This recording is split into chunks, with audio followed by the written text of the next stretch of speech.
And welcome back, everybody. I apologize for cutting the duct tape a little bit short, but we are here in the grand finals for ESL Open Cup number 142 Asia. And I mean, we all knew it was going to come down to this. It's going to come down to a TvT. Yes, against all odds. These immensely talented Terran players have done the impossible, and they've found themselves in a grand final. Again, by the way. I'm pretty sure we've had a ByuN incredible scenes. I shaking my head, mate. Shaking my head. There's a reason why.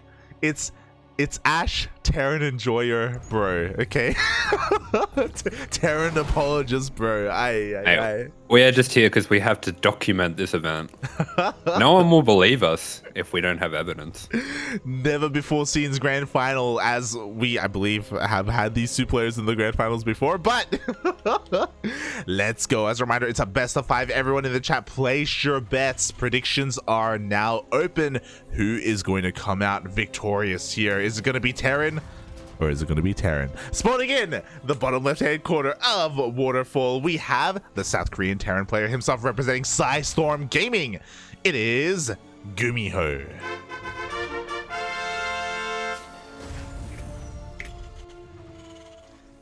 And spawning in the top right-hand corner of the map, playing for the Shopify Rebellion, it is our South Korean Terran in the red. It is ByuN.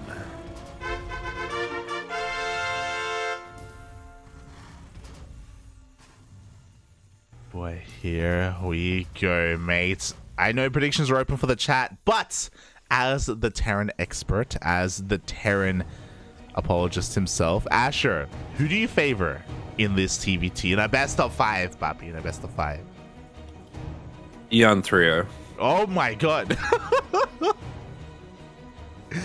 Mate, you have no faith in ByuN? Is that what you're saying right now? Is that what you're... ByuN is going to get the 3-0. Oh, no faith in Gumi, bro? No faith in... Yeah. Oh my god. Bold prediction, mate. Bold prediction. I think ByuN's TvT has been brutal lately. He's been on a tear, and he plays a very aggressive style of TvT. He is very aggressive. He's very... So how will the aggression shape up against the mind games, against the big brain that is GuMiho, the Tal Terran himself? Oh, we'll see. We'll see. I also want to say that ByuN is the favorite here, but a 3-0, I will be shocked. I will be shocked if it's going to be a 3-0 either way. Either way. Wait, we've already been shocked enough seeing a TvT in the grand final. I don't know if I can take any more. It was clear, mate. It was... The shocks just keep on coming. What will happen next? Azerg losing? Oh my god. Here, to be fair, Hero losing was a bit of a shock to me. I mean, I'll be honest. Yeah. Like, we've had some surprising results already. You know, maybe even Straya falling as well to ByuN. You know, you could argue maybe should have been a PvP finals. But already we do see a little bit of a divergence here in the openers. Yeah, that's right. We are seeing ByuN making this extra Hellion. Meanwhile, GuMiho going to dive in with these 2 Reapers here, try to get a little bit of damage, but ByuN in position with his units is going to be able to get on top of these, so the gamble doesn't pay off for GuMiho here. Yeah, exactly. Looking at the units last time, 2 Reapers do go down. I guess GuMiho got a bit of a scout here, but he's probably tipping his opponent right now. As losing those 2 Reapers does give up a lot of map control, does give up a lot of scouting. Yeah, that's right, and we do see ByuN going straight into this medevac is going to be taking these Marines straight across the map as soon as you can. These last few come out to make up the 8. Meanwhile, for GuMiho, seeing 2 Cyclones coming out quite quickly, we are seeing this mine of ByuN going for a little bit of a journey, and we are going to be freeing up that tech lab for a faster Raven as well. Are you okay? Yeah, let's go hiccups. Okay. Take care, puppy. Take care. But yeah, as GuMiho, as he lost his 2 Reapers, he's going to be forced to be a little bit more defensive as a result. So wise choice going for these 2 Cyclones. It looks like he was trying to catch whatever he could here outside his main base. Unfortunately, not quite in position for this drop, but he is here at his natural. He should be able to respond in time as he goes for his own drop across the map. Yeah, I've heard something that can help when you have hiccups is just like shocking yourself very suddenly. So I'm going to try that. TvT Grand Finals. Ah! Oh my god. Shocking. Shocking, mate. Shocking as we do have the army coming on in. Do you have this drop so far? Nice medevac micro. The lock-ons just have not been able to stick here at all. Oh my god.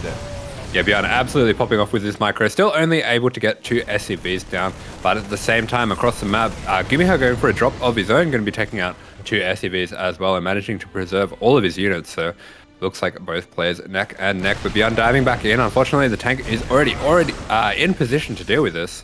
Oh, exactly. But you know what? Despite that, ByuN still finds an angle of attack here to deny a little bit more mining to be able to shell away with his Hellion into that mineral line, just being as annoying as possible. But there we go. In the end, this drop is going to be shut down. Nice movement here by GuMiho, coming in from 2 angles and locking onto that medevac.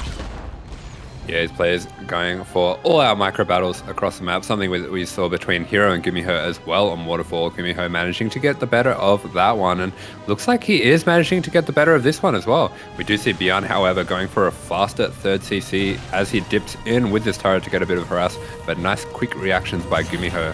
Yeah, just forcing him to lose mine time, was able to get 1 SCV for his troubles, but GuMiho has been able to maintain or has been able to hold on for the time being. Still behind when it comes to the economy, only slightly though, will also be behind when it comes to that 3rd base timing.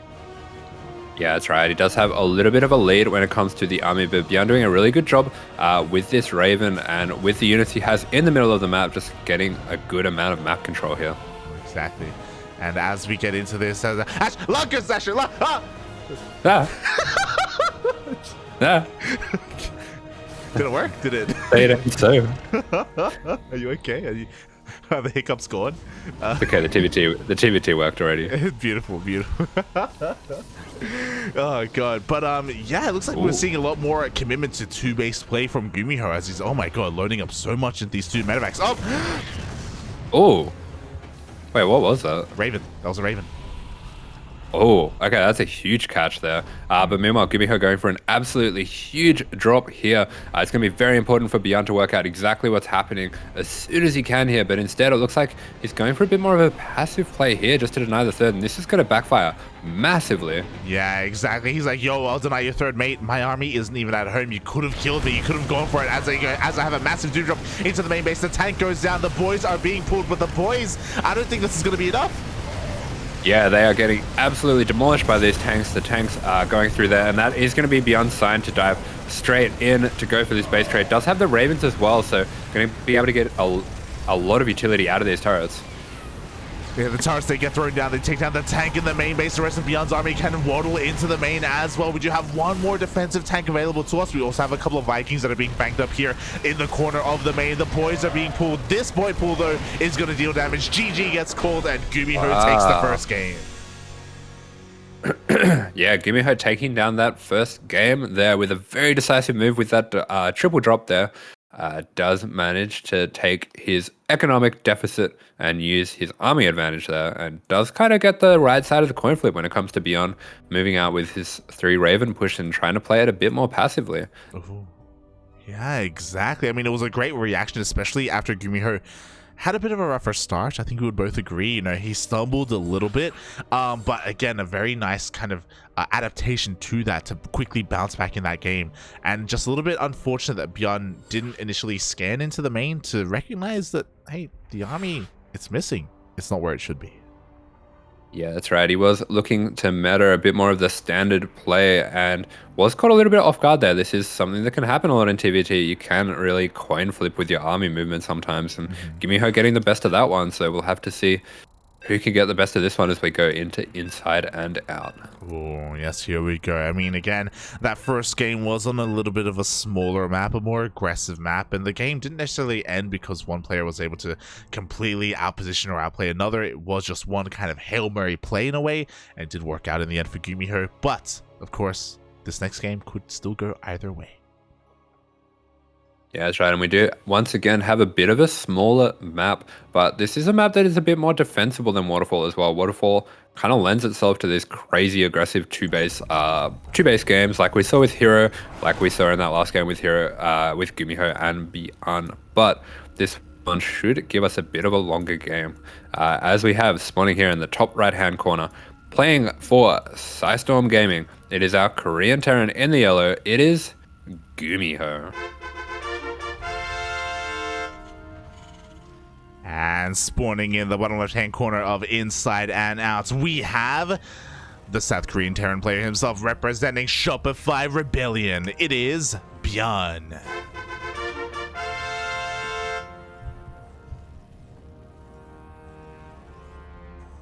The real question is who is going to be the first to pull the trigger when it comes to going for the proxy racks? Who's going to be the first to pull the boys? That's what I want to know. True. Oh my god. But yeah, I agree. Both players are kind of known for mixing things up, for going to proxies whenever they have an opportunity to do so. So far, they have not done so, but it's a best of 5. Plenty of games ahead of us. I would be shocked. I would no longer have hiccups if neither player proxies at any point in this series. Yeah, both players building everything at home for now. See, really what we're doing is we're curing hiccups for anyone in the chat as well, you know? We're shocking. Yes. We certainly are.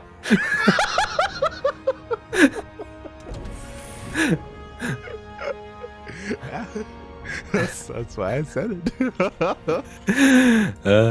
Meanwhile, the factory is a factory. The factory is a factory. Both players opting once again not to go for the scout. So something we're seeing a little bit more in TvT. We're seeing as well GuMiho prioritizing getting this faster CC, pulling off quite aggressively from gas.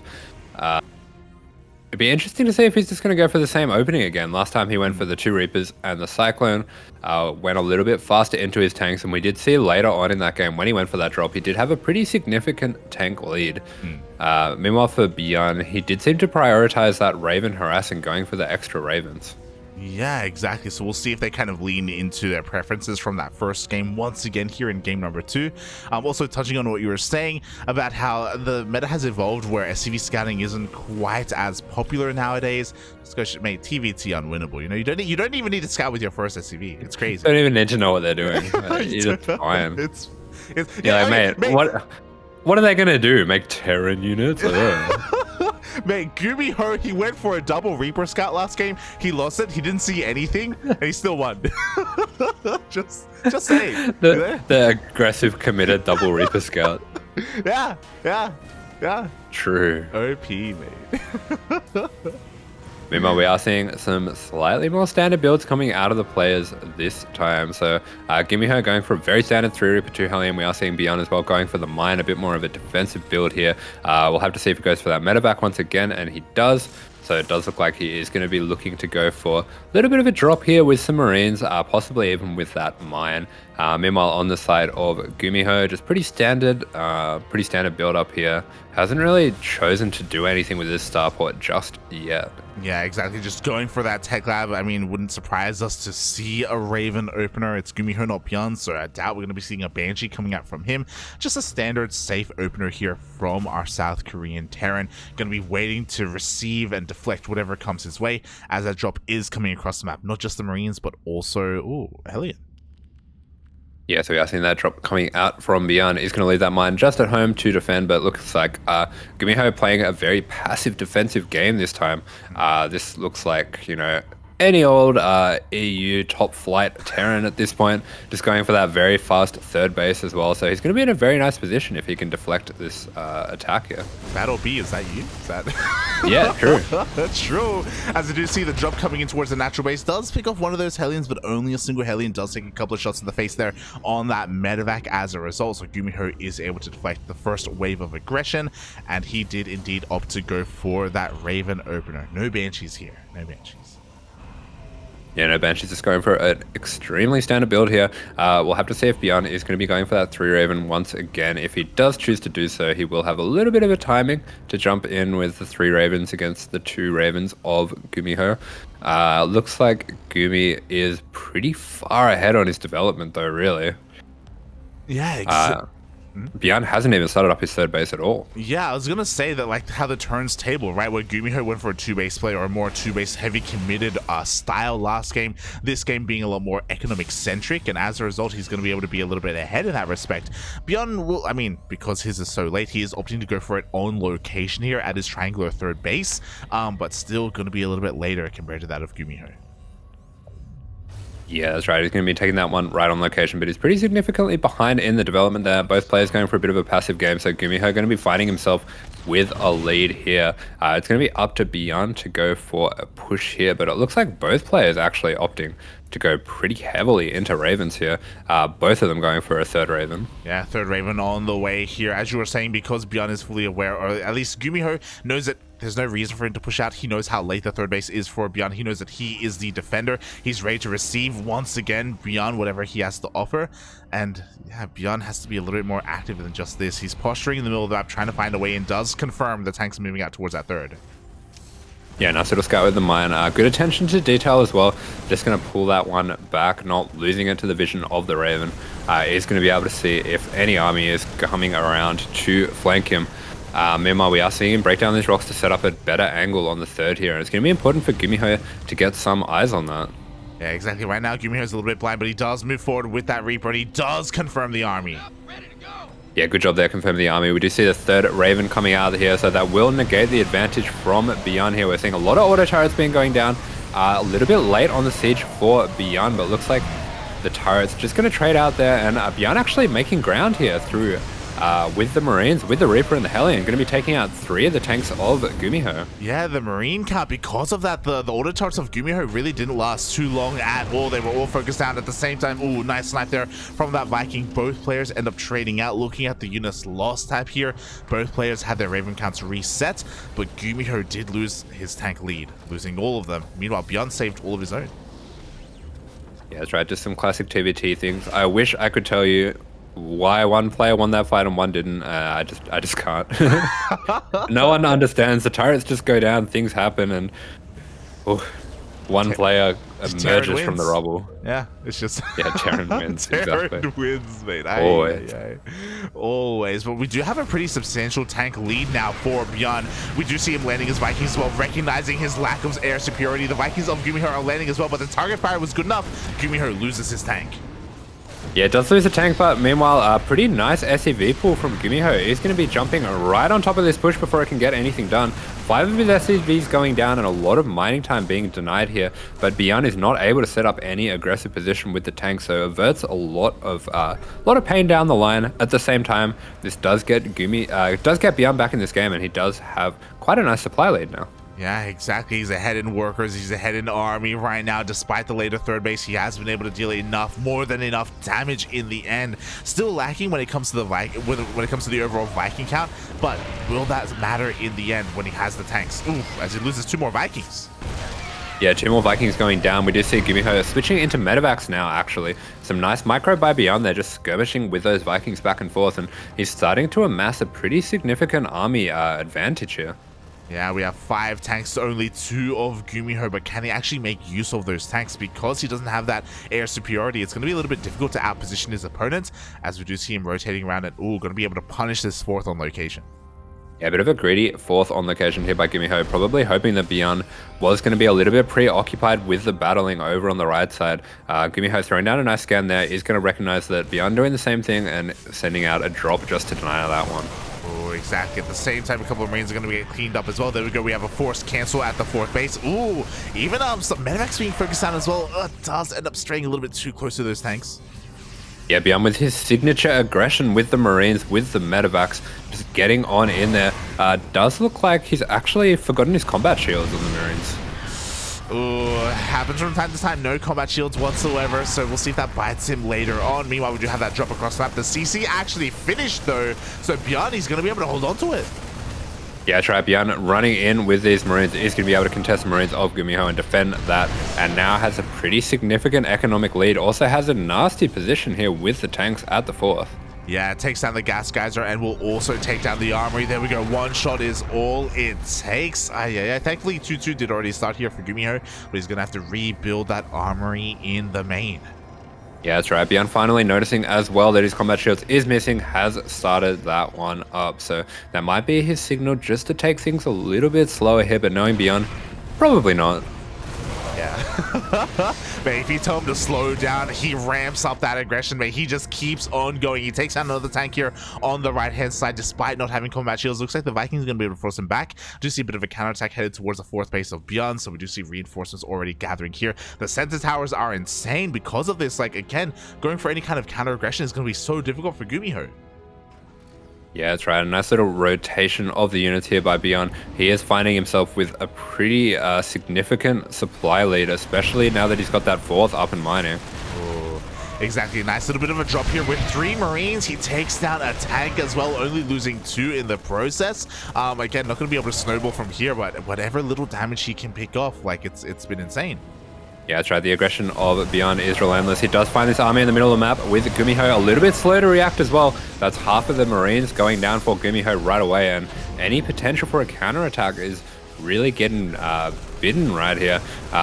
ByuN going to be able to get the position on this third as well with the tanks, and GuMiho is forced to take a fight now. Yeah, he sieges up here on the high ground. Boys are being pulled once again, but this again is not going to be worth it. So many workers are going to be going down. It does clean up all these tanks, but again, this was only half of ByuN's army. He still has a force here threatening the natural. Yeah, that's right. With 20 workers going down, GuMiho is all in now. We do see him picking up everything into the medevacs. He has to do something right here, right now. And to be fair, these 4 tanks are looking a little bit vulnerable. GuMiho knows that. He knows how undefended they are. He's going to be going for a drop, and he's going to be able to take out 4 of these tanks. Yeah, dropping right on top. Nice focus fire from ByuN with the tanks on the tanks of GuMiho, actually taking out 2 of those, almost getting 2 more. Oh boy, again, ByuN just trading his heart out, trading his best as he can, and throughout all of that, he was able to maintain his position. Because of that, GuMiho has been stuck on 3 bases this entire time. He was just forced to pull the boys as well, losing 20 of them. So economically, GuMiho needs to try and slow things down, or even try and get some counter damage. We were talking about the sensor towers earlier. We're talking about the Vikings, the positioning, the vision. ByuN is just so safe.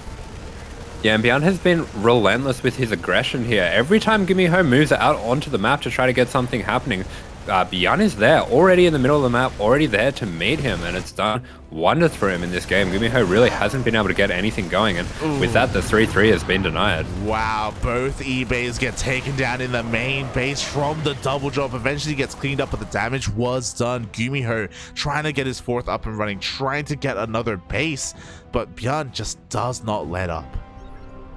Yeah, that's right. ByuN has been relentless. Meanwhile, we see the 3-3 of ByuN started up. We see his double tank production. We see the medevacs being pumped out. He's just going to keep making these plays all over the map. We see a double drop heading up to the north to attack that natural from behind. Meanwhile, he is setting up for an attack on the 4th as GuMiho comes out to meet that. Yeah, exactly. We'll see who gets the positioning here. ByuN is the first to siege, so at least GuMiho is able to slow this down a little bit. He's able to take the high ground positioning, but at the same time, in comes that double drop. Another tank goes down. Yeah, another tank going down. Looks like this CC is going to go down as well to the 2-2 Marines of ByuN.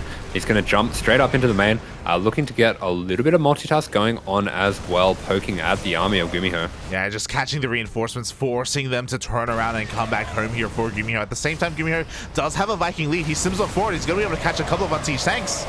Yeah, he's going to pull the trigger, but meanwhile, ByuN, good job there, keeping half of those tanks siege. That will save him here, and GuMiho with the writing on the wall, calling GG. GG. Was that a little bit of a bait, by the way, where ByuN was revealing 2 unsieged tanks, and that was go time for GuMiho? Little did he know that there were like 5 more tanks just waiting for him, waiting for any kind of Marines to run by. Oh, GG.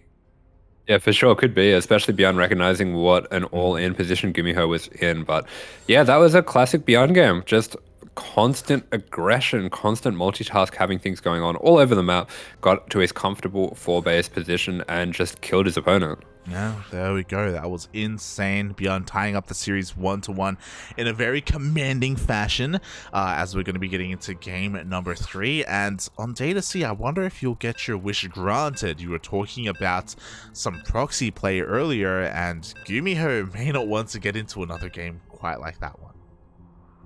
Yeah, it could be interesting to see. ByuN little bit of a rule breaker when it comes to the TvT, always trying to end these games a little bit earlier. And on Data C, it can be a little bit hard to break a Terran, so I wonder if he's going to be the one going for a proxy Rax here. Now, I want to see proxy versus proxy. Let's go. Let's. Oh, God. What do you mean? Look, it's okay when the Terrans do it to each other, okay? It's okay. It's okay. As here we have one of these Terrans in the top right-hand corner of the map. He is in the yellow, playing for Psystorm and sending out that early SCV as requested. It is GuMiho.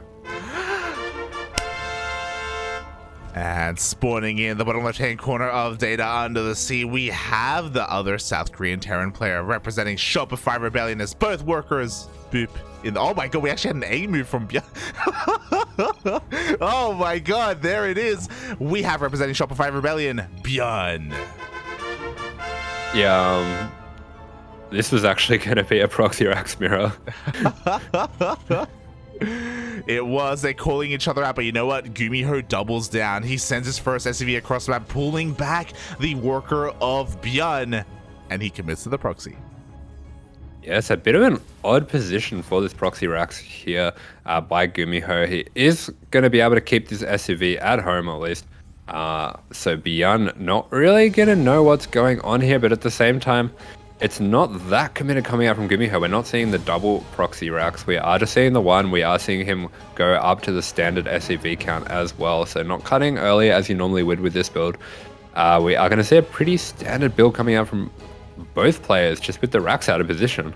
Yeah, like I feel a little bit played with, you know.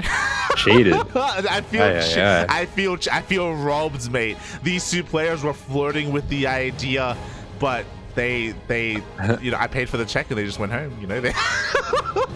Don't worry, mate. He's got you. He's got you. GuMiho is not going to be building another building in his base. I can guarantee that. Oh, let's go. GuMiho, you can always rely on the GuMi mate, as we do have the second rack. Sorry, a factory in the middle of the map as well. My God. Why not? And at the same time, it does look like this SCV in the 9 o'clock over here is looking to make a starport, but ByuN is going to be creeping up towards it. If he can find that SCV is very low, but it does look like instead he's going to be sending this Reaper across the map, and there's going to be nothing at home for GuMiho to defend with. Yeah, like both players, they came out with their knives, they saw each other, they backed on up, and ByuN thought it was going to be a gentleman's agreement. He thought from here it'd be a more normal standard game. So far, ByuN hasn't been able to see anything. He goes in, checks the natural, then we'll back up. Yes, he's no natural, so he's just going to head home now. Going to be playing things a little bit safer. But meanwhile, for GuMiho, we do see that proxy starport go down. This is something that we saw recently from him in GSL.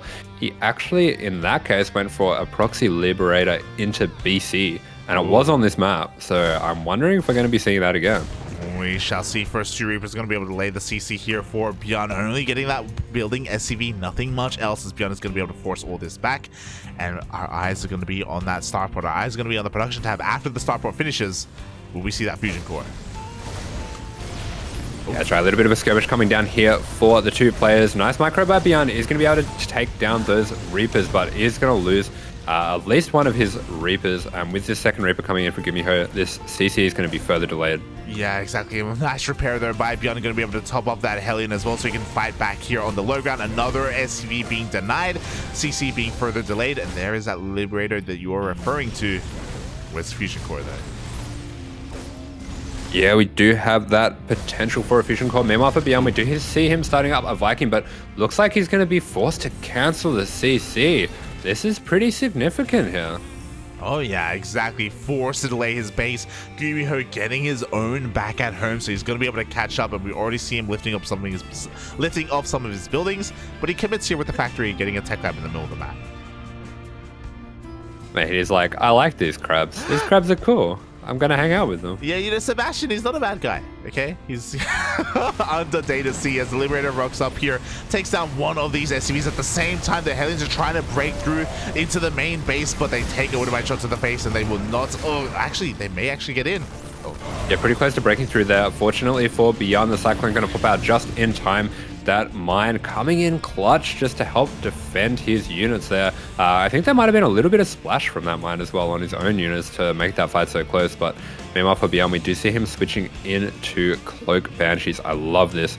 So he is recognizing that GuMiho going for something a bit weird, going for something a bit different, and will be vulnerable back at home. But meanwhile, we do see that fusion core being started up. There we go, fusion core in the top left-hand corner of the map. I love that GuMiho even floated his starport further back as well to avoid any kind of scouting, to avoid any kind of detection, to make it look as if he is going back home. So, yeah, really weird build here overall from both players. Who do we favor, though? Because I do think that potentially these Banshees are going to hit faster. They're going to hit sooner. Yeah, this is going to be pretty naughty. Good job by ByuN as well, recognizing that the Raven is not going to be out for GuMiho to deal with this. Does look like when he sends his Banshee up across the top of the map, he is going to scout this starport.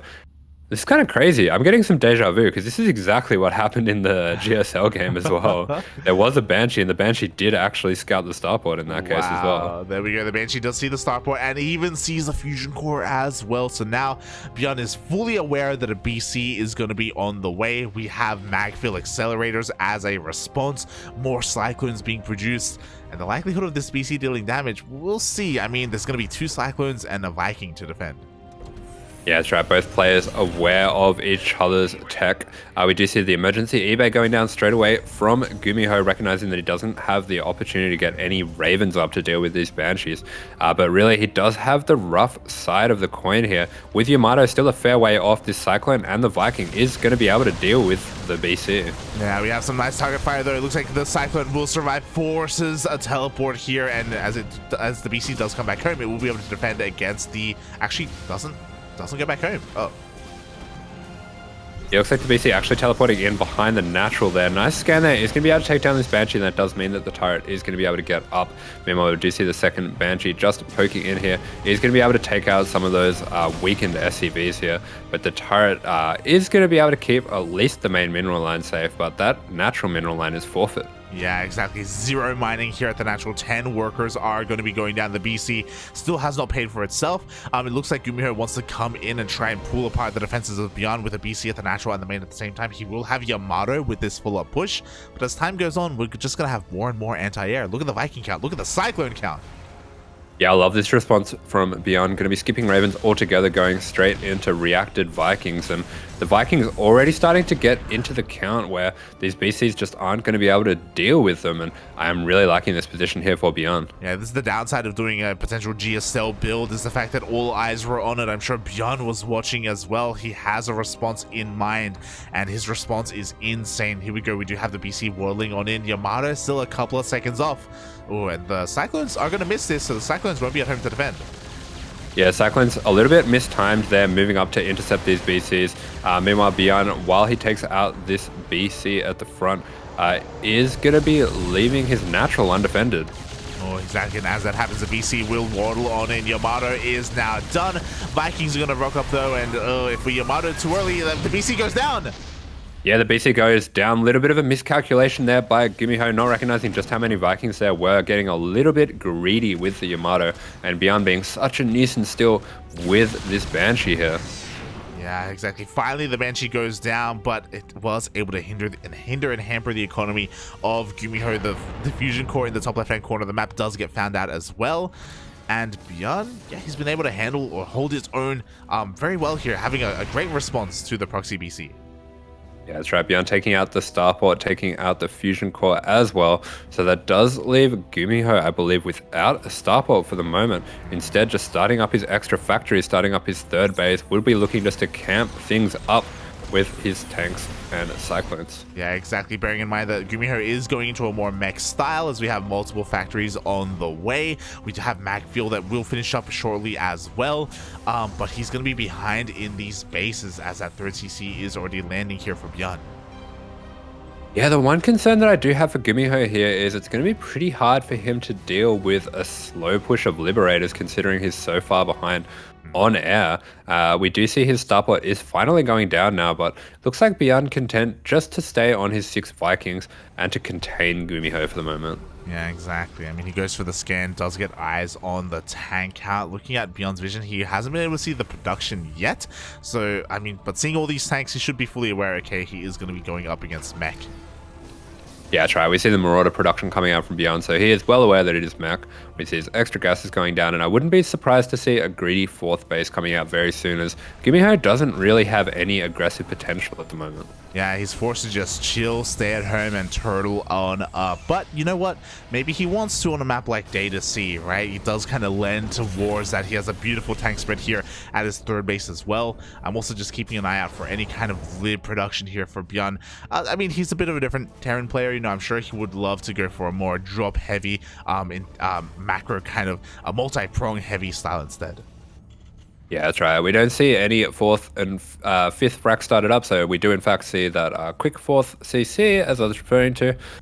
This is a pretty good way to deal with the lack of map presence that mech has, so he's pretty safe to just greed things out here, and if he can go into a fast Raven transition, that's going to really help him deal with the high tank count. It really will, and there's nothing to worry about as well because he knows that he has the Viking count from earlier in the game. He will be safe to do so. But for the time being, here we go. A couple of medevacs are going to be on the way here, but GuMiho is just solidifying his position. We have a little bit of a skirmish here between our Cyclones, and it looks like GuMiho is going to be able to come out a little bit on top overall.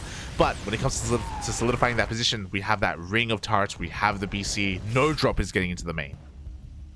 Yeah, absolutely. Got the BC there for the Yamato, so if any drop comes anywhere near there, it is just going to be blasted out of the sky. So ByuN's going to have to be extra careful there. Oh, he will, as he's starting to move out on the map, recognizing the sensor tower, recognizing the positioning. He has a Marine here just in case. Medevacs are going to meet up with this army, and he's got a couple of options, but again, coming in from the south, it doesn't feel really possible here for ByuN. He's going to test the waters anyway. Yeah, GuMiho really turtled up here on those 3 bases, going for a pretty fast 4th himself as well. Meanwhile, we are going to see the Vikings just skirmishing here with the BC. Are going to send those away, and that is going to allow him to bring this drop in. Yeah, the drop does come in, but the medevac gets sniped out of the sky. So will the second Viking. Is going to be landing for ByuN though, and with this, he's going to try and get a little bit more damage. He gets all the turrets, and with this, he'll be able to get the hell out of here. He does take out those turrets, but he has to be careful with these Vikings that he doesn't throw away what is a pretty nice little tech lead for him. Is going to bait these units over here, but nice job by GuMiho recognizing that he can't build those turrets right on the edge with the tanks there. Yeah, exactly. Gonna build them a little bit further back instead. ByuN is gonna be in range of, not just the gas geyser, but another tank as well, and a turret on the high ground. So ByuN still finding a little bit of damage, still finding a little bit of avenues of attack here. Doesn't overstay his welcome though. Doesn't want to as the BC is coming in. Ooh. Yeah, a little bit of a cheeky move, but we can see some of the disadvantage of the damage that he took on those Vikings there. Does mean that he is going to be pushed away here, as he's lost everything that can deal with the BC. Yeah, literally nothing here shoots on up. The reinforcements are on the way though, so thankfully the BC doesn't keep chasing. It will turn around, and just like that, ByuN, that Viking, that air superiority that he once had, is no longer there. Yeah, so we do find ourselves in a bit more of an even mid-game. Pretty interesting game that we've got shaping up here, as ByuN is going to be throwing down some extra Raxes here. He's going to be using his signature aggression to deal with this one instead of going for anything like a Raven transition. Yeah, exactly. Ravens are not for ByuN. He's going to go for another triple drop here. I mean, the turret ring isn't as tight as it once was, so maybe he can find a way in as well, but there are still Vikings ready for him. There's a BC as well. This is a very risky move. Yeah, very risky moves coming out from ByuN. Does throw down that scan. I love to see that. Does recognize that there are turrets there, but he doesn't care. He's just going to jump straight on top of that tank. We do see that BC jumping straight back in. So it's going to be up to ByuN to get as much damage as he can, but part of this is just designed to pull away some of the army. Meanwhile, while I say that, it does look like he's not going to be going for any moves at the front with his other army. Yeah, it looks like he was dancing with the tank army of GuMiho, but it was already pre-sieged, so he couldn't find a way in. At the same time, a double drop in towards the triangular third base location is going to be able to rain down a couple of Marauders on top of the tanks. He does get one tank, but for 2 full drops, not the best trades. Yeah, ByuN just looking for any way to trade out with the units of GuMiho, but being a little bit wasteful here is going to be wanting to look for some slightly better trades than that. Yeah, exactly. I mean, ByuN's economy is still looking quite solid, and because of that, he can afford this a little bit. But if he's a little bit too careless, then he will fall behind. Meanwhile, the turrets are done. Yeah, turrets are not ready yet. ByuN thinks better of it, realizes that's a few too many tanks. He will just get obliterated if he tries to drop on that, and he does pull the army out of the way. Meanwhile, this BC of GuMiho getting quite a lot of value out of that BC. Pretty impressive stuff. Yeah, ever since the early game, it's still been here. It's been able to help out with the defense back at home. It's able to deal some damage across the map. There's one random SCV keeping it alive as well. I don't know how he got here, but oh no, it's gonna go down. Yeah, the BC avenges that SCV, takes out the Marine that killed him, but is going to be stuck in the corner there. Meanwhile, GuMiho going for a little bit of aggression of his own. Actually going to jump in on this third base here with his Blue Flame Hellions and gets the siege up as well. Yeah, very unexpected move here, not just from us, but also from ByuN as well. He wasn't ready for this at all, despite the fact that he has a Sensor Tower up and running. He was not able to respond in time. He's going to come in from behind, though, for a full surround. Yeah, nice surround here from ByuN. Is going to be able to preserve his tank count as well, so maybe a little bit too aggressive from GuMiho, despite taking out so many SCVs there. Yeah, it's one of those things where like, oh my god, he's crazy, he's going for a counterattack, we don't see that. And now we know why we don't typically see that. He does get out positioned there in the end by ByuN, now forces a counterattack. At the same time though, ByuN also doesn't want to overextend too much, as trying to push up a ramp into tanks is never a good idea.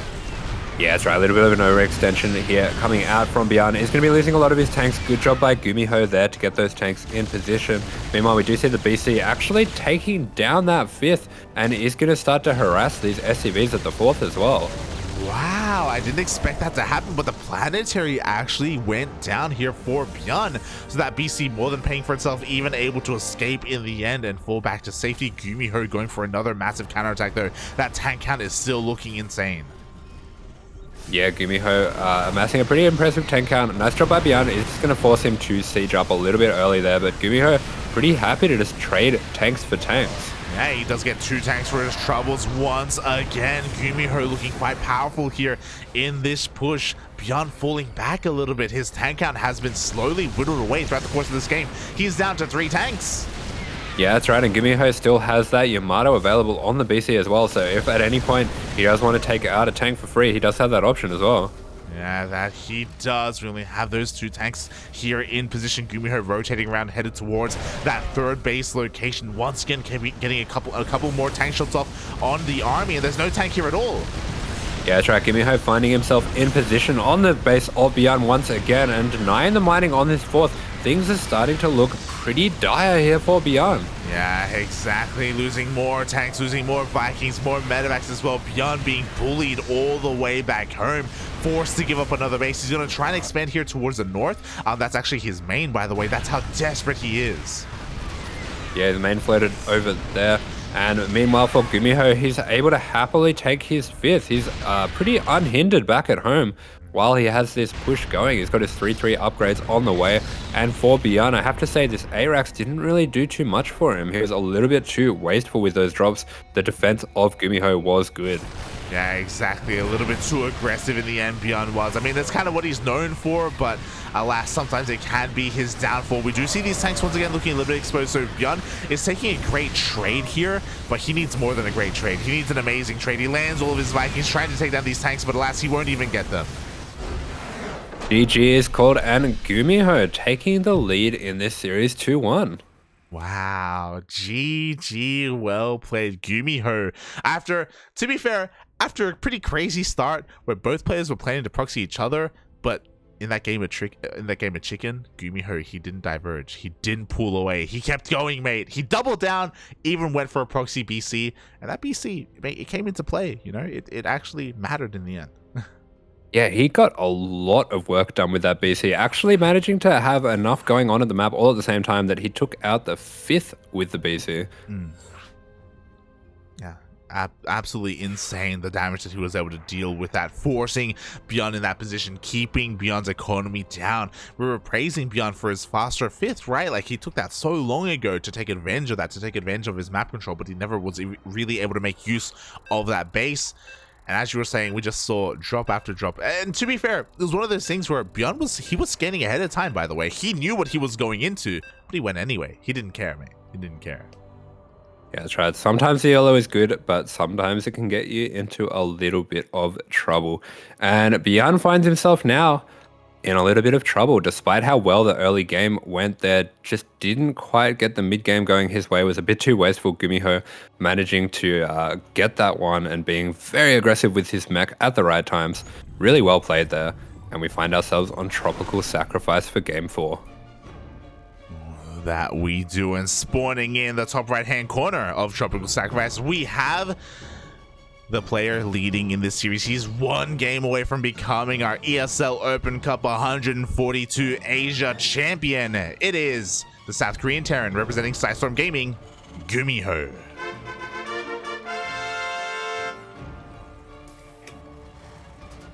And spawning in the bottom left-hand corner of the map, it is the Korean Terran in the red, playing for the Shopify Rebellion.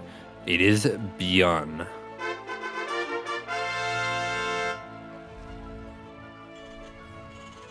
Yeah, and honestly, if I'm GuMiho coming into this game, I reckon you just play mech again. True. I was thinking the exact same thing. Like 2 maps, Data C and a Tropical Sacrifice. They both have one thing in common. There's water. And they're quite defensible, right? It can be quite relatively easy to defend, get your third, get your fourth base up and running. But I think what I was most surprised by wasn't just the mech from GuMiho, but was also his pushes as well. Something that you don't see as often, a meching player being as aggressive as GuMiho was. Yeah, that's right. He did recognize his window there to attack, but at the same time, his defense was so solid. He had those tanks in the main, he had the turrets, he had the BC there to defend, and I'd be feeling pretty comfortable as GuMiho that if I set up in a very defensive stance with mech, that ByuN is going to be feeling that he has to break you and throwing his attacks into your defenses.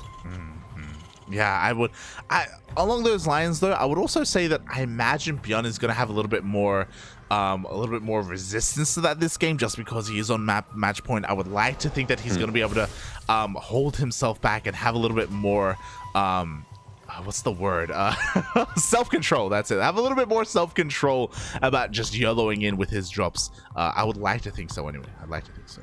Yeah, hopefully a bit more restraint coming out from ByuN in this game. And yeah, to that point as well, like I think that's something that can be a bit of a weird thing that happens in StarCraft just in general, where when you have a game that feels very won, sometimes you can be a little bit more aggressive and loose with your units than you normally are.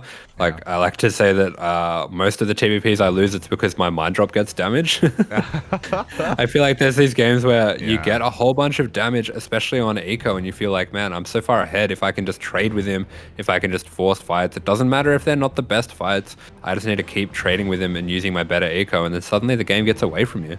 Yeah, it's one of those things where the mental game and the mind games and your mental state as well all comes into play here in StarCraft.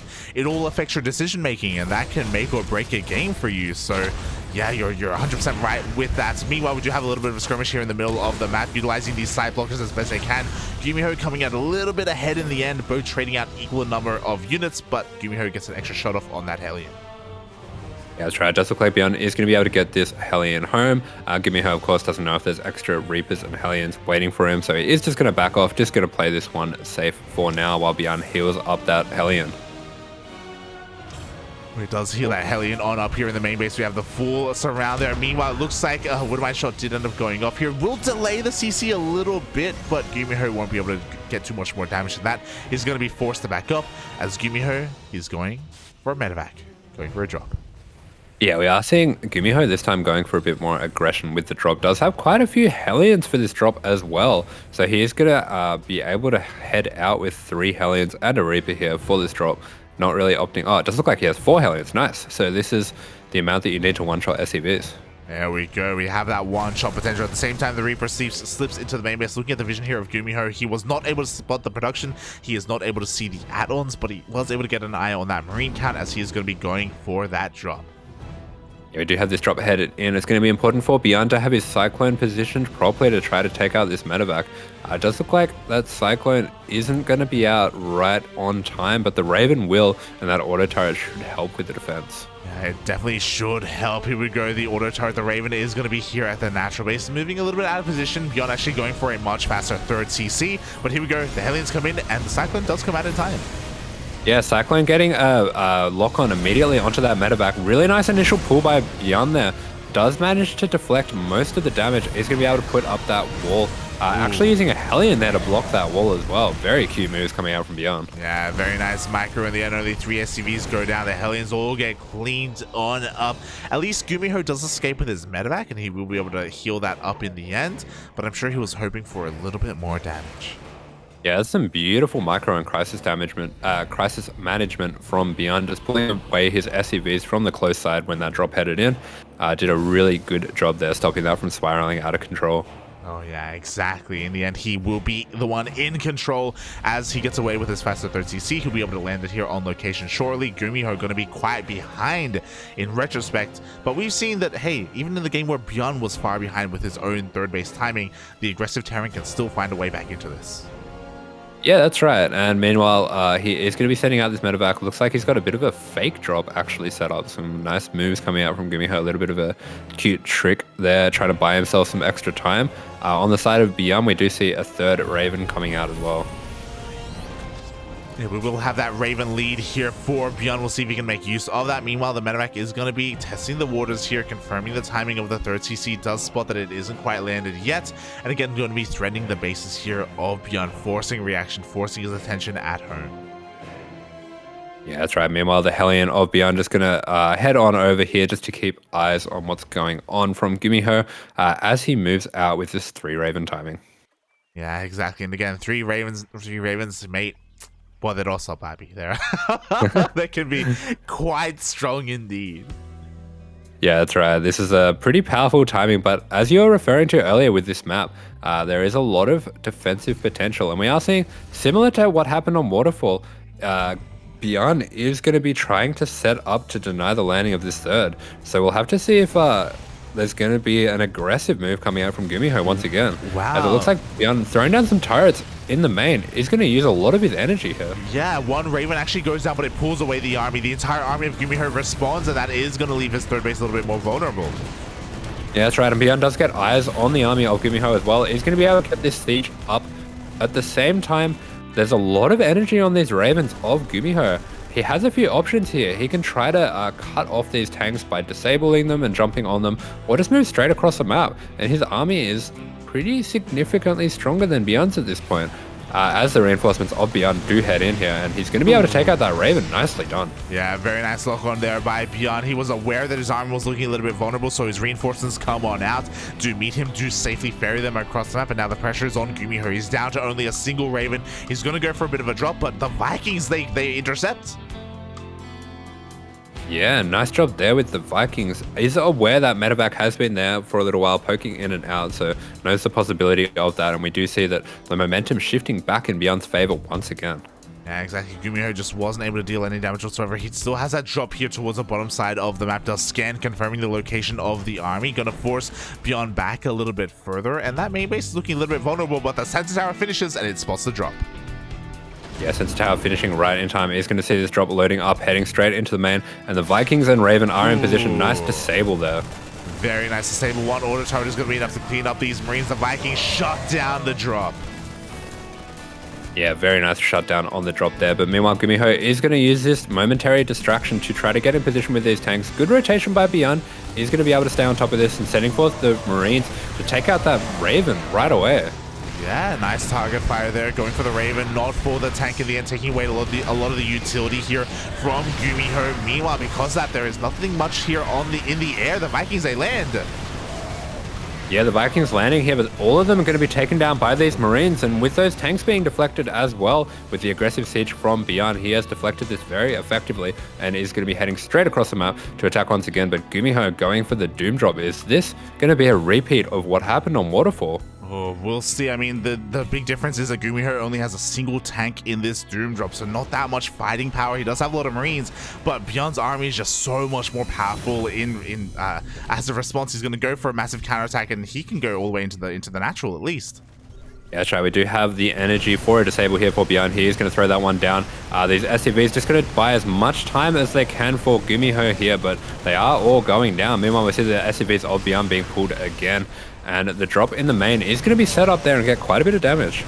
Yeah, we do have the siege up in the main base behind the middle line. At the same time, the one tank of GuMiho was able to reposition, but no, it goes down immediately. ByuN just taking full control here of the natural. At the same time, the natural base of ByuN has also been saved. Yeah, I do worry a bit for ByuN though. Doesn't really have many Marines with this drop. GuMiho going to be able to go for the drop straight away, but the Viking's going to protect that tank for the moment. We just see some extra tanks coming in there, so ByuN forced to pull the SCVs to fight those. Oh yeah, exactly. We'll get on top of one of those tanks. We'll get on top of the second tank as well. Every single boy is being pulled, by the way, to try and deal with this drop. Is it going to be enough? There's still that one tank in the backline shelling away. Yeah, that tank doing work there, but most of the medevacs have been taken out here for GuMiho. That does limit his options quite a lot. It means these Vikings, they should be able to just stay in the main and deny any drop. And it looks like ByuN has got the better of this. Yeah, I mean, ByuN, he is going to be forcing GuMiho on one base mining right now. Meanwhile, ByuN is going to be able to take his third base as well. So, going to be upper base here. Yeah, tank of GuMiho just getting stuck behind the guys there for a moment, but he was quick with the medevac, managing to save that tank before it goes down to the one of ByuN's on the high ground. But meanwhile, ByuN has 3 bases up and running, and he has the natural completely covered. Looks like the natural actually went down for GuMiho. Oh, the natural goes down. Oh my god, I didn't realize that the tanks were within range of that. So GuMiho 100% forced all in. He does have 2 orbitals here in the main, so that will help, I guess, if he tries to expand from here. But he has to make something happen here with the army in the middle of the map. This game so scrappy, as a lot of GuMiho's games today have been. ByuN recognizing that he has to be a little bit more careful and defensive with his units. If he gets a good tank position, he's going to be able to deny all these Marines of GuMiho. But it looks like it's going to be GuMiho getting the tank position. Yeah, the tank does siege up in the end, forces a lift up here on the third base. We do have ByuN once again pulling the boys though, and the tank is not in range.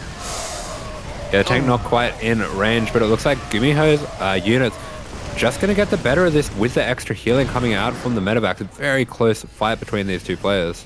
Very close fight. Looks like the reinforcements, the defender's advantage for ByuN was just a little bit too good again. It goes to show how important the mining is, right? He can keep pumping out more Marines. He can keep pumping out more tanks. He has reinforcements.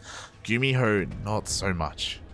Yeah, that's right. GuMiho is definitely running out of options here. Bit of a desperation move. Needs to get this third up, but he's not really got any way to ferry the SCVs there. So recognizing that is going to be moving over to a little bit more of a secretive location as well. Yeah, gonna try and take a bit of a ninja base here towards the northern side of the map. We'll see if he can get away with that, as the tanks outside the natural still have not been dealt with. Oh, they're even in range of some of these long distance mining SCVs, as GuMiho goes for another doom drop into the main. Yeah, GuMiho going once again for the doom drop. ByuN managing to spot that, will be setting his units up, and I do think he has enough Marines to deal with this, and this might be the end for GuMiho here. Yeah, exactly. There's only a single tank. There's only a handful of Marines left. Only medevac's really sustaining himself, as they're all going to be chased away. GG gets called.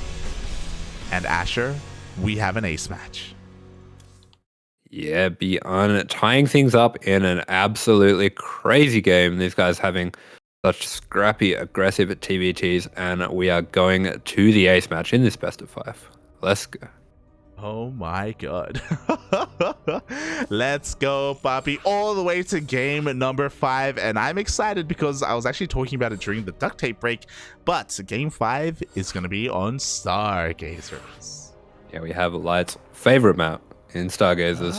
And I gotta be honest, I have not seen many TvTs at all on this map. One thing that I do know about it for the TvTs is it does favor aggressive drop play, which is something that we've seen a lot out of GuMiho. He has just been kind of sending it throughout the early game with his doom drops when ByuN goes for these 3 Raven pushes. So that's something that ByuN's going to have to be especially careful on this map because of that back base, because of all the different locations that are possible for siege ups.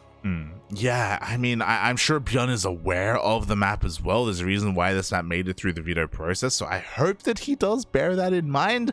I hope that he's going to be able to adapt his build on the fly here in the ace match, but we shall see, as again, we are tied up 2-2, and this is going to be the final map of the tournament.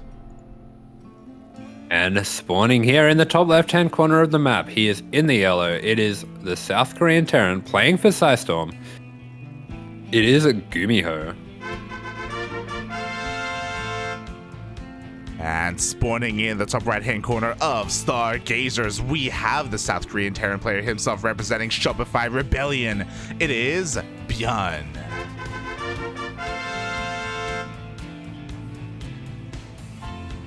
Yeah, I do want to point out as well, this is a map that ByuN has been playing quite a bit in the other matchups as well, where most players do avoid it in the TvP. I have been seeing him led it through the vetoes pretty often, so I do expect that he'll be pretty well practiced on this map. Exactly, so he will have that advantage going for him if GuMiho doesn't play on this map too often, which I'm pretty sure he doesn't, but we'll see.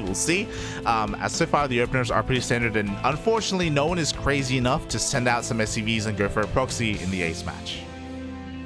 Yeah, we are, however, seeing GuMiho just go for the single gas, so it looks like he'll be going for a fast expand. This is something we see a lot in TvP, where because of this back base, you are a little bit more safe than usual to take a faster expand. There's less angles that you have to protect, and it's something that we are going to be seeing here in TvT as well. So GuMiho got something special prepared for this map. Yeah, I'm curious to see if he goes for the regular expansion or for that pocket base for the natural. It looks like it is, in fact, going to be that natural, as he is going for that CC. Meanwhile, ByuN instead going for a more aggressive opener, going for the double gas. Now, ByuN hasn't got eyes on this and hasn't scouted it, but there is the potential that he is aware of the possibility. If he did know that this is what GuMiho is doing, I think something like a tank drop would be extremely strong in this position with the delayed factory for GuMiho. I agree.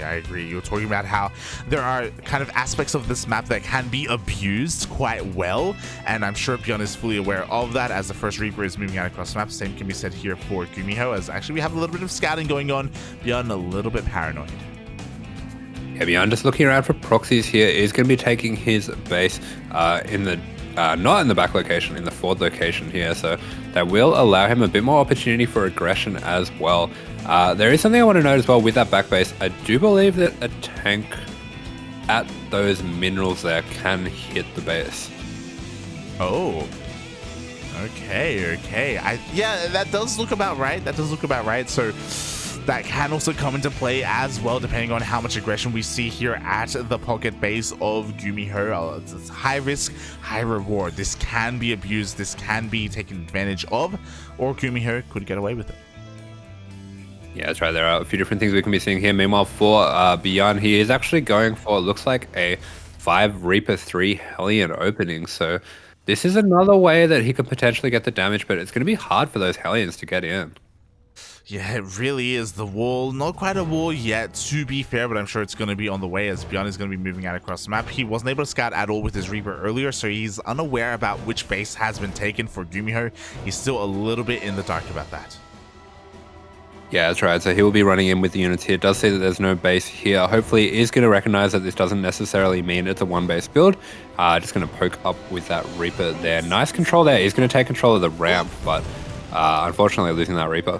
Yeah, one Reaper does go down at the same time. GuMiho going across the map confirms the location of the natural base of ByuN, knowing that he did not take the pocket base.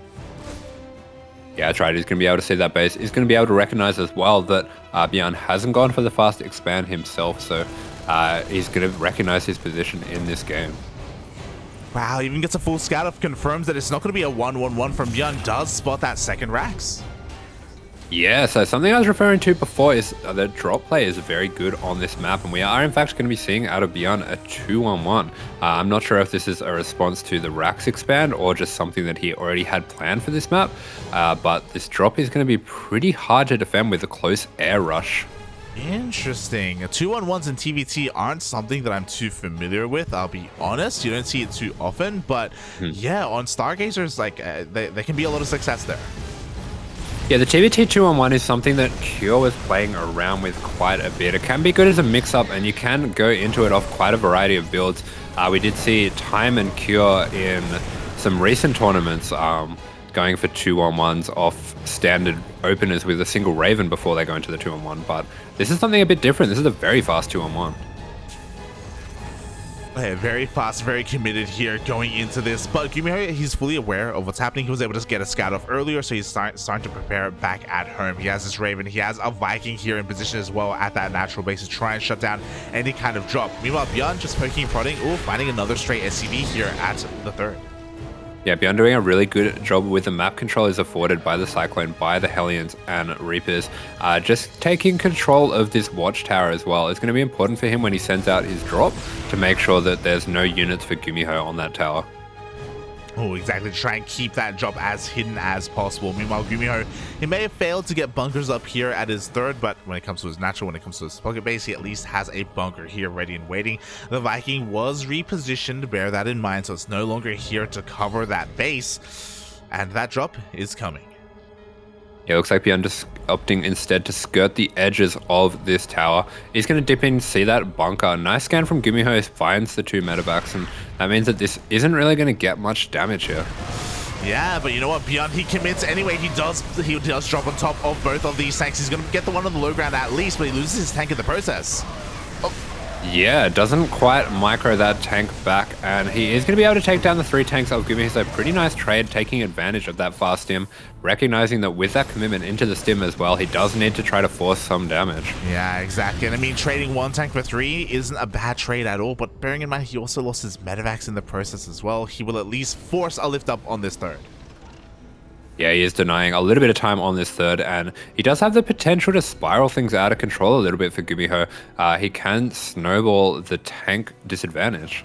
Oh, exactly. Speaking of, here we go. We do have a tank in the natural base as well. Boys forced to be pulled here for GuMiho. ByuN with a very nice positioning here on his Marines is able to take down a lot of these SCVs. Yeah, a lot of SCVs going down. He's just going to get those medevacs out of there, abandoning the Marines there and focusing down as many SCVs as he can. Jumps back in just to pick up that last Marine, keep moves there, and saving both medevacs. Yeah, and as a result, that was 17 SCVs going down. The target firing was insane. Again, GuMiho may have had a faster third base, but he pays the price for it. Even 1 Reaper able to get out. Yeah, that's right. We can see how spread thin GuMiho is by losing all those tanks, and ByuN once again going to rush in with these medevacs, going to have a lot of healing potential here, but looks like he's going to take things a little bit slower, seeing that Marine count. Oh, exactly, as he actually just goes for the drop anyway. He's stimming on forward. He wants to try and break this position, but I don't know if he can really get on top of the tank. I mean, the healing from the medevacs is insane, don't get me wrong, but yeah, it's not going to be enough. Yeah, one of those medevacs going down right away, but he just wants to trade out units. The more that he can trade out units, the thinner GuMiho's defense is going to be spread here. He is just poking and prodding here, setting up his own third along the way.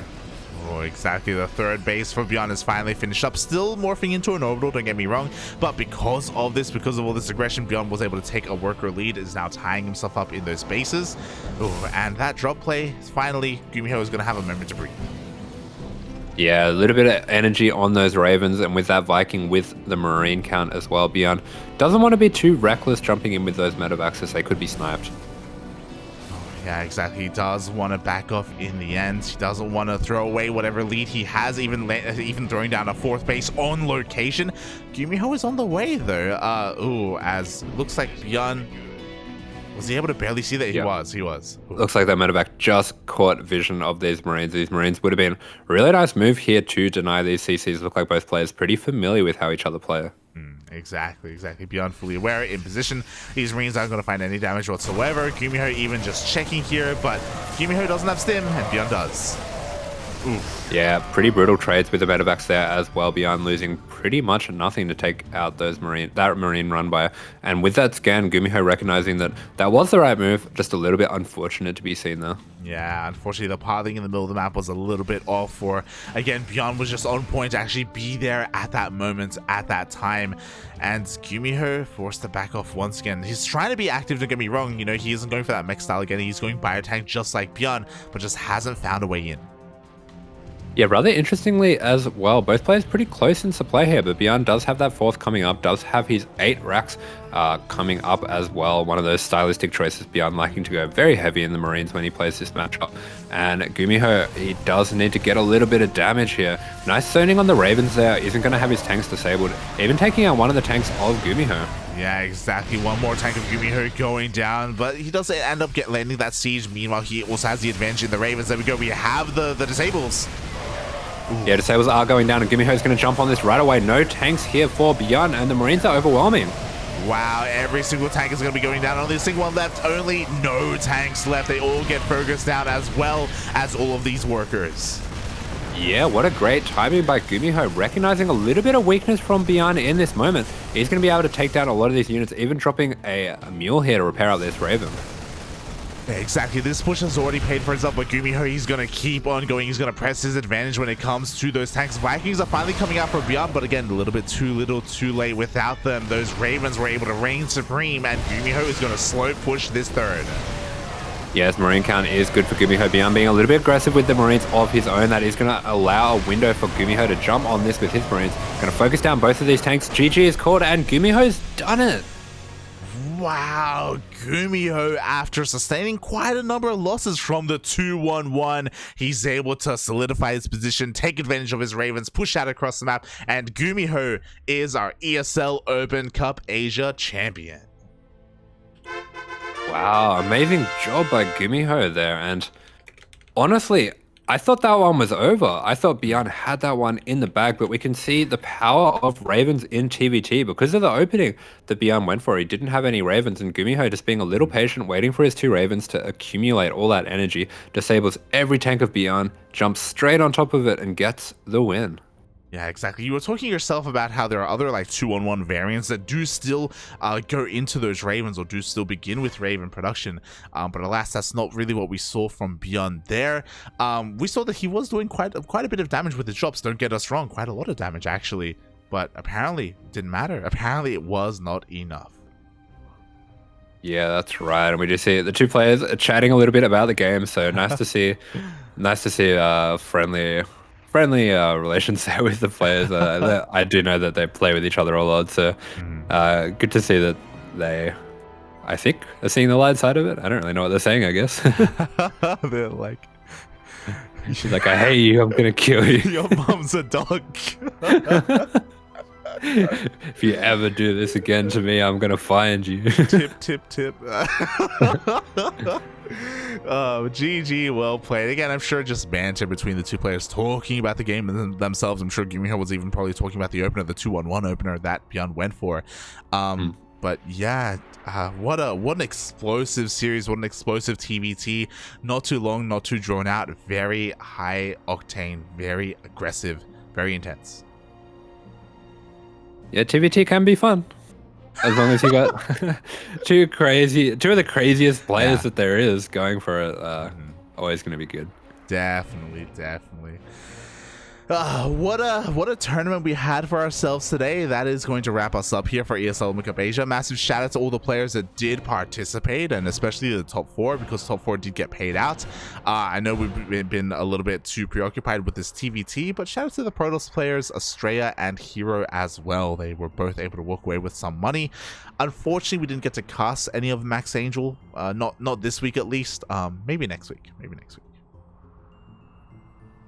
Yeah, that's right. A bit unfortunate not to see Australia, but he has been in really good form lately, so I'm sure we are going to be seeing a lot of him in the months to come.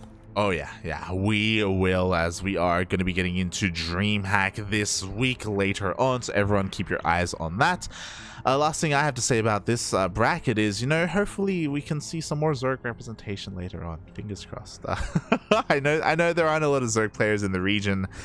Feels bad, man. Look, it's either we get Solar or we get no one. Sure. Maybe Ragnarok a week, maybe. I'm really curious as to I'm worried about what's been happening with Armani. Armani has been a little bit less active recently, and Kwangdong Freaks did disband as well, which was Armani's team. So both Armani and Su kind of taking a bit of a back seat here. Does mean that Terran and Protoss, it's the tale of these ESL Open Cups. It's always Terran and Protoss. Aye. Running rampant. We need a hero. We need a hero, Asher. We need a Zerg hero to rise up and stop all these Terrans and Protoss claiming this undeserved prize money. What's going on? I thought Zerg was the champion race. What's happening? Yeah, we need hero to stomp these Zergs out of existence. Let's go. But yes, I hope everyone enjoyed themselves today. I know it was the cast was a little bit off the rails and a little bit questionable, and I may get DM'd soon by the ESL admins and be like, hey, we need you to stop. But I hope everyone had a good time, and I hope you had a good time too, Asher. Yes, they were fun games for sure. Yes, indeed. And speaking of fun games, I believe we've had a lot of fun games over on a specific Twitch channel as well. Twitch.tv/AsherBro has been a little bit more active recently. Yeah, have been able to fit in a few more streams lately. Won't be doing one today, I don't think, because I want to go play COD. But for sure, going to be having some in the next few weeks. So just, yeah, Twitch.tv/AsherBro. And how about you, Light? I've been seeing you stream a little bit more often in the last couple of days. I'm coming back to streaming. I took a break because of all the casting, but it's coming back. Twitch.tv/light_VIP if you want to tune into some cheeky ladder sessions. If you want to tune into a Zerg player not even surviving on the ladder, just dying over and over. I know there are some people in the chat who want to see that, so I got you. I got you there. No, but we like to have fun, and you know, Asher likes to make some guest appearances every now and then, sniping us, making us smooge. Smooge. But check me out there. Meanwhile, you can also, if you are only interested in our casting, check us out here on the CranKy Ducklings, Twitter, Facebook, Instagram. We have all the social medias. We have our YouTube channel as well, where we upload all of our VODs, and you can support us here on the channel as well monetarily if you wish. All that money goes towards our players, it goes towards our tournaments. And shout out to Kuro as well. I don't know if I didn't really point it out because it's new, but we have gone full streamer, and we do have a tip goal and a sub goal for the month as well. Nice. Yeah, now on stream. For those wondering, that is how the tip goal is basically covering expenses for Sparkling Tuna Cup and MSO and SDO. That's basically what that is. So if you're interested in supporting us, then you can help us out there. Otherwise, we also have a sub goal for our next emote slots. I love the emotes that we have. I would love to have more. Nice. Meanwhile, just seeing a little bit of news coming in while we were casting those games. Looks like the World Team League brackets are up. I'll link that to you, but our first match is going to be a rematch against Invictus Gaming. Oh, let's go! And then, after that, the next round, round 2, onside. Oh my god, I wouldn't have had it any other way. You love to see it, mate. We're gonna have a rematch against Coffee. That's the Coffee, man. Let's go. We want our revenge. Hopefully we can get it. And we've been wanting to face Onside Gaming. I would have loved to have faced them in Code A. We missed out on that opportunity, but yeah, these are gonna be some insane matches. Yeah, so a lot there to look forward to on the horizon. We do, of course, have the CranKy Ducklings for the first time in Code S, going to be battling it out with some of these top flight teams. So that'll be some exciting stuff to watch. Yeah, honestly, I think we have potential to have a decent start. A lot of the stronger teams we're going to be facing towards the end, like KaiZ and GGG and Shopify Rebellion and DPG, they're all towards the end of the season. So we can do well. Yeah, we're just gonna, you know, get those easy games out of the way nice and early. Just take down Solo, take down Maru, no worries at all. Yeah. Easy, Papi, easy. Mate, look, they have not experienced the Shaft of Voltron. Okay, they don't know what it feels like to go up against Migs. Okay.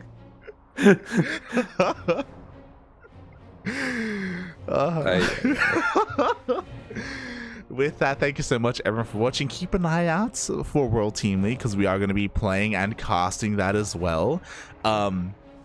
Also, Asher, I know you're going to be busy, you know, playing COD this weekend, but you know, you could always stream COD. No shot. I am awful at COD. Not gonna happen. Like, no way. You're like, you really don't understand what they say on stream. Yeah. You really don't. Oh yeah, I didn't think of that either. That's probably not something you want to stream on Twitch. But yeah, thank you so much everyone for tuning in. Thank you so much for the support. Beautiful TvT for the finals. Asher, do you have anything you want to say before we head off for the night? If they ever make dancing illegal, where you are, the one thing that you always have to fall back on is the wise words of Olivia Newton-John. There is nothing stronger than family. There's nothing stronger than family. Thank you so much for watching. We'll see you guys next time. We'll see you guys in 8 hours as we're going to be live with a Berserker Team League BTL. We're playing in 2 team leagues this season. We'll see if we're going to be stretched thin. We'll see if we can actually find some success. I'm sure we will. It's going to be a great time. See you then. Bye.